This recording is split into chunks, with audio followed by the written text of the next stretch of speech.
गणेशाय नमः। मित्रों नमस्कार। और मैं अपने व्यूअर्स और सब्सक्राइबर्स सभी का थैंक यू करना चाहता हूँ, क्योंकि वो चैनल को बहुत पसंद कर रहे हैं और अच्छा रिस्पॉन्स आ रहा है। Thank you very much. तो आज हम जो बता रहे हैं भृगुनंदी नाड़ी के कॉम्बिनेशन के बारे में बता रहा हूँ मैं। तो इसमें हम दो तरह की भृगुनंदी नाड़ी लेके चल रहे हैं। एक तो बेसिक के बारे में बता रहे हैं जिसमें डिग्रीज का कोई जिक्र नहीं है, जिसके अंदर क्या होता है 1, 5, 9, 3, 7, 11 और 2, 12 में जो ग्रहों के कॉम्बिनेशन बनते हैं। हम किसी को भी, जैसे हमने प्रोफेशन के बारे में बता रहे हैं, तो सैटर्न के साथ जो ग्रह जुड़े होते हैं उन सभी ग्रहों को जो कॉम्बिनेशन बन रहा है हम प्रोफेशन को उसी हिसाब से बताते हैं। सेकंड सिस्टम है कि हम उनको उन कॉम्बिनेशन को डिग्री के अकॉर्डिंगली बढ़ती हुई, मतलब सबसे पहले कम डिग्री उससे ज्यादा डिग्री असेंडिंग ऑर्डर के अंदर हम उनको लगा देते हैं। फिर जो कॉम्बिनेशन बनते हैं उसके हिसाब से हम कोई भी प्रेडिक्शन करते हैं। जो हमने पहले प्रेडिक्शन की थी वो की थी सैटर्न और मंगल की, मतलब सैटर्न की डिग्री कम थी और मंगल की डिग्री ज्यादा थी। तो ये थोड़ी ज्यादा एक्यूरेट है प्रेडिक्शन। इसके अंदर ये है कि सैटर्न जैसे मंगल के नक्षत्र में था तब भी वही प्रेडिक्शन होगी। आज हम कर रहे हैं मंगल और सैटर्न। आज पहले हमने मंगल प्लस सैटर्न की कॉम्बिनेशन की थी, आज सैटर्न प्लस मंगल की कॉम्बिनेशन की प्रेडिक्शन कर रहे हैं। अगर सैटर्न मंगल के नक्षत्र में होगा तब भी यही प्रेडिक्शन होगी, 1, 5, 9, 7 में होगा तब भी यही प्रेडिक्शन होगी। मतलब डिग्री वाइज जब हम उसको जब अरेंज करेंगे 1, 5, 9, 3, 7, 11, 2, 12 में होगा और उसको जब डिग्री वाइज अरेंज करेंगे तो सैटर्न प्लस मंगल का कॉम्बिनेशन बन रहा होगा। सैटर्न की डिग्री कम और मंगल की ज्यादा होगी। तो ये प्रेडिक्शन जो आज बताई जा रही है वही प्रेडिक्शंस कहलाई जाएंगी। ये भृगुनंदी नाड़ी की ही प्रेडिक्शंस है। तो इसमें सैटर्न जो है हमारा maternal uncle and Elder brother है। एम जो मार्स है वो मेल प्लेनेट है, तो इसलिए उनके जो है मेल चिल्ड्रन होंगे। उनका मार्स जो है ब्रदर भी है। दे है जो हमारा मैटरनल अंकल और एल्डर ब्रदर है उनको अफेक्शन टुवर्ड्स ब्रदर होगा उनका। उनकी स्ट्रक्चर्ड बॉडी होगी क्योंकि मार्स स्ट्रक्चर है।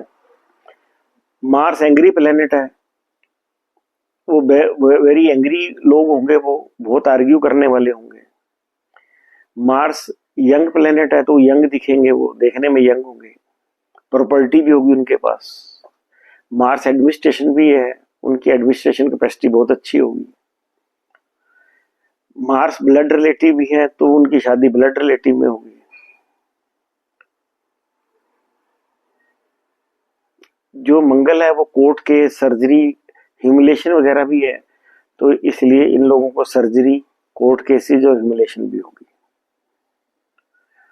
मार्स मशीनरी है तो बिजनेस मशीनरी रिलेटेड होगा। कैटरिंग भी है, ऑल इंजीनियरिंग वर्क्स जो हैं इसी के अंडर आते हैं। मिलिट्री पुलिस ये भी सब इसी के अंडर आती है। आर्मी, गन शूटिंग ये सब मार्स के अंदर आती है। तो ऐसे लोग गन शूटिंग, मिलिट्री, पुलिस किसी में भी हो सकते हैं। केमिकल, मेडिसिन रिलेटेड बिजनेस कर सकते हैं। मार्स टेंशन है, ऐसे लोगों को हर वक्त बिजनेस में, नौकरी में या प्रोफेशन में जिन पे शनि मार्स होता है टेंशन रहती है। कोर्ट केसेस भी होते हैं ऐसे लोगों के। तो ऐसे लोग मोल्डिंग और हीटिंग के बिजनेस में भी हो सकते हैं। सैटर्न लेबर भी है, तो ऐसे लोगों को हर वक्त अगर कोई फैक्ट्री है तो लेबर से रिलेटेड टेंशन भी रहती है। तो हमने क्या बताया कि सैटर्न जो है maternal uncle and Elder brother है। मार्स मेल प्लेनेट है तो उनका मेल प्लेनेट होगा। मार्स स्ट्रक्चर बॉडी है तो उनको स्ट्रक्चर बॉडी होगी। मार्स एंग्री पीपल है तो गुस्सा होगा। प्रॉपर्टी भी है मार्स।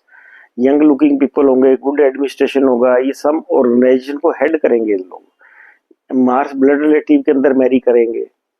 कोर्ट केसेस, सर्जरी वगैरह होगी। लेबर से रिलेटेड टेंशन होगी। मशीनरी, केमिकल, मेडिकल का बिजनेस कर सकते हैं।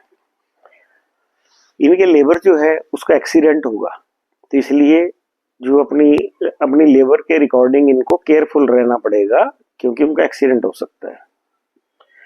ये बिजनेस के अंदर या जॉब में हो तो they want to be perfect and honest.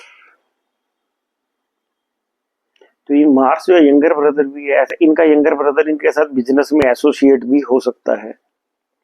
ऐसे लोग अपनी प्रॉपर्टी के अंदर या घर में या अपनी लैंड पे ही बिजनेस करते हैं। ये अपने घर पे, अपनी लैंड पे बिजनेस करना इन लोगों के लिए अच्छा है। सैटर्न लेग भी है। They would get accident near knee area, they have to be very careful. Mars dental problem भी है तो इनको dental, back problem, blood problem ये प्रॉब्लम हो सकती है। तो अब थोड़ा सा मैं कुंडली के बारे में आपको इसी के अंदर बता रहा हूँ, मार्स से रिलेटेड भी इसके अंदर आपको बताया जाएगा। तो इसके अंदर क्या होता है कि हमने मार्स की पोजीशन कुंडली देखते वक्त कैसे देखनी कि हमारा अगर थर्ड हाउस का लॉर्ड 8th हाउस में है तो हमने उसी वक्त मार्स की पोजीशन को चेक करना है। अगर मार्स मून और सैटर्न के साथ कॉम्बिनेशन में है तो इसका मतलब ये है कि मार्स मून सैटर्न, तो इसका मतलब क्या है कि जो यंगर ब्रदर है या तो इनका यंगर ब्रदर होगा ही नहीं क्योंकि मार्स के दुश्मन प्लेनेट उसके साथ आ गए हैं, या होगा तो उसका एबोर्ट हुआ होगा, या वो कहीं डूब कर दूर बह गया होगा।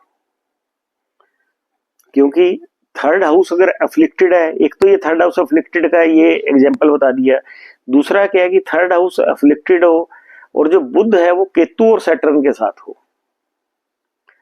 तो ड्यूरिंग जर्नी ऐसे लोगों का रिकॉर्ड लॉस्ट हो जाता है। बुध जो है थर्ड हाउस है, रिकॉर्ड है। अगर इनका रिकॉर्ड नहीं खोता है तो हम कह सकते हैं इनको थ्रोट रिलेटेड प्रॉब्लम हो सकती है। ये एग्जांपल मैं आपको दे रहा हूँ, यह भी हो सकता है आपको समझ में ना आए, पर जब आपके साथ हम बाद में कुंडलियां डिस्कस करनी शुरू करेंगे तो ये आपको सारी चीजें समझ में आनी शुरू हो जाएगी। अभी मैं जनरलाइज की मुझे लग रहा है कि थोड़ा सा चलो बता देते हैं, जिन लोगों को थोड़ा समझ में आएगा ठीक है, नहीं तो फिर डिटेल में बाद में बता देंगे। अगर किसी का 7th हाउस अफ्लिक्टेड है और साथ में मार्स भी अफ्लिक्टेड है तो इसका मतलब उनकी मैरिज लाइफ के अंदर प्रॉब्लम है। ये जनरल छोटी छोटी टिप्स दे रहा हूँ। अब 4th हाउस अफ्लिक्टेड है, मार्स अफ्लिक्टेड है, मून अफ्लिक्टेड है, मतलब मून अफ्लिक्टेड है तो इसका मतलब कह सकते हैं मदर को प्रॉब्लम है। 5th हाउस अफ्लिक्टेड है, सन और गुरु जो है उनको भी प्रॉब्लम है तो इसका मतलब पुत्र दोष है उसके अंदर, तो या तो बच्चा होगा नहीं होगा तो लेट होगा, या होगा तो होने के बाद डेथ हो जाएगी उसकी। तो इसी तरह से मार्स जो है मंगल अफ्लिक्टेड हो या मैलिफिक भाग में हो, मैलिफिक नक्षत्र में हो, किसी भी तरह से तो पुत्र दोष होता है, डिलेड चिल्ड्रन और health problem of the children.